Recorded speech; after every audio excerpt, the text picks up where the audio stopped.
பாரதிய ஜனதாவுக்கு சதித்திட்டம் தீட்டி கொடுக்கறதே திமுக தான். பாஜக குறித்து கருத்து தெரிவித்த விசிக தலைவர் திருமாவளவனிற்கு நாம் தமிழர் கட்சி ஒருங்கிணைப்பாளர் சீமான் பதிலடி கொடுத்துள்ளார்.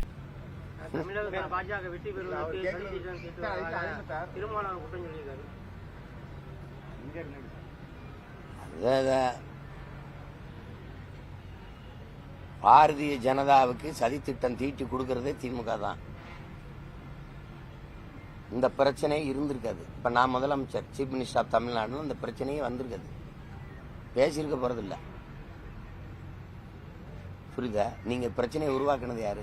பிரச்சனை ஆனவுன்னா அந்த மாவட்ட ஆட்சியர் மேல பழிய போட்டு போயிட்டிய. அது ஒரு பெண் பாவம். அது கள்ளச்சாராயம் காய்ச்சி விற்பான், அது சாவான், கடைசியா மாவட்ட ஆட்சியர் மாவட்ட காவல்துறை அதிகாரியை மாற்றி விடுவீங்க. ஏன்னா அவனே ஊழல் போட்ட மாதிரி. அப்படிதானே நீங்க பேசுறீங்க? விரும்புது பாரதிய ஜனதா இந்த பிரச்சனையை எடுக்கும்போது திமுக உறுதியாகுது. எப்படி? கிறிஸ்தவர் இஸ்லாமியர் 15 விழுக்காடு வாக்கு தனக்குன்னு உறுதி பண்ணுது. அந்த அடித்தளத்துக்கு அலையுது.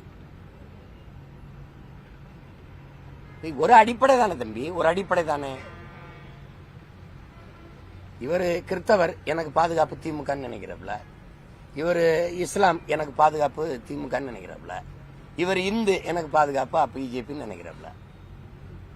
இதுதானே நீங்க காலங்காலமா உருவாக்கிட்டு இருக்க.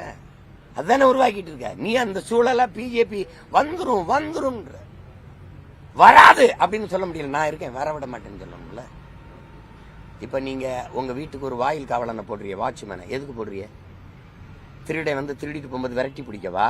திருட வந்துருவான், கதை போட்டுக்குங்க, 2 தாப்பா போட்டுக்கிறங்க, உள்ள நல்லா இது பண்ணிக்கிறங்க, இது சொல்றதுக்கா வாட்ச்மேன் போடுற, காவலர் போடுற? நீங்க போய் நிம்மதியா தூங்கம்மா, திருடன் வரமாட்டான் நான் பாத்துக்கிறேன்னு சொல்றதுக்கு தான் வாட்ச்மேன் போடுறீங்க, வாயில் காவலன் போடுறீங்க. திருடன் வரும்போது தடுத்து பிடிக்க போடுறீங்களா, இல்ல வந்தவனை விரட்டி பிடிக்க போடுறீங்களா? செய்திகளை உள்ளது உள்ளபடி தெரிந்து கொள்ள ரெஃப்ளெக்ட் நியூஸை சப்ஸ்கிரைப் பண்ணுங்க.